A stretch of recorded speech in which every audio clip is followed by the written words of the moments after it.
United tribal organisation आसामनि जानानै जेनाखि जोङो थांनाय 31 तारिख जुलाइ खालि जेनाखि मोनसे मेम'रेन्डामखौ जों गथायनो हादों बिनि सोमोन्दै आं फंनैसो बुंनो सानदों आरो बे जाहैबाय जोंनि मेम'रेन्डाम होनायनि मेन थांखियानो जाहैबाय जेनाखि जोंनि थाखानाय ट्राइबेल बेल्ट एन्ड ब्लक बिखौ आयेनखौहाय भंग खालामनानै दिनै आसाम सरकार आरो BTC सरकारा माने नन ट्राइबेलफोरनो हाखौहाय दा हानि एलटमेन्ट होगासिनो दं बिनि एगेन्स्टआव जों मेम'रेन्डाम होदों माने बिदि खामानि मावनाया बन्द जानांगौ मानोना जोङो अलरेडि जोंनि हायावनो जोङो माइन'रिटिखा आरो दा बिसोरखौ जुदि हानि राइट्स होयोब्ला आरो जोङो रासिन माइन'रिटि जानानैहाय गाबोन बिसोर जोंखौ साग्लोबजोबनानै जोंखौ गादबना दोनगोन आरो नेक्स्टआव जाहैबाय थिग बेबायदिनो BTC सरकारा इलिगेलि आसाम सरकार BTC सरकारा इलिगेलि जिनाखि माखासे प्राइभेट कम्पानिनो बे ट्राइबेलफोरनि हाखौहाय माने माखासे इन्डास्ट्रिफोरनि थाखाय होनो नागिरदों नै बेफोरखौबो कमप्लिटलि बन्द जानांगौ होननानैहाय जोङो मेम'रेन्डामखौ होनाय जादों आरो लोगोसे जेनाखि जोंनि बर'लेण्ड नै बिनि सायावबो जोङो जइन्टलि माने जिनाखि जोंनि 1967 निफ्राय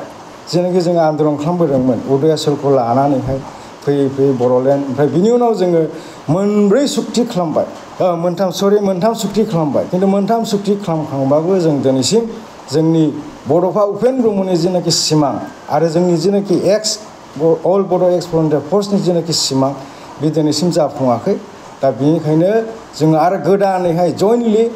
जोङो मेम'रेन्डामखौ गथायदों आरो बिनि सोमोन्दै नोंथांमोना मिथिखाबाय आरो दा जों आसा खालामो रायजो राजाफोरनि नोंथां मिडियाफोरनि सहायजोंहाय जोंनि जि आन्दलना गोख्रों जागोन ओमफ्राय आरो लोगोसे दिनै नोंथांमोननि दारै जोङो मोनसे खोथाखौहाय खावलायनो सानदों जोंनि आसामनि मानगोनां मुख्यमन्त्रि CM सारखौ बिथाङा जिनाखि out of tribal belt and block बियो जिनाखि इलिगेल इनक्ल'सारफोरखौ इभिक्सन खालामदों बेखौ जोङो बरायदों गनायो आरो बेखौ जोङो थेंक इउ बा हामबाय होनो नाथाय बिथाङा दिनैसिम ट्राइबेल बेल्ट एन्ड ब्लक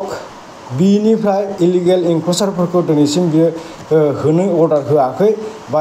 इभिक्सन खालामाखै अथच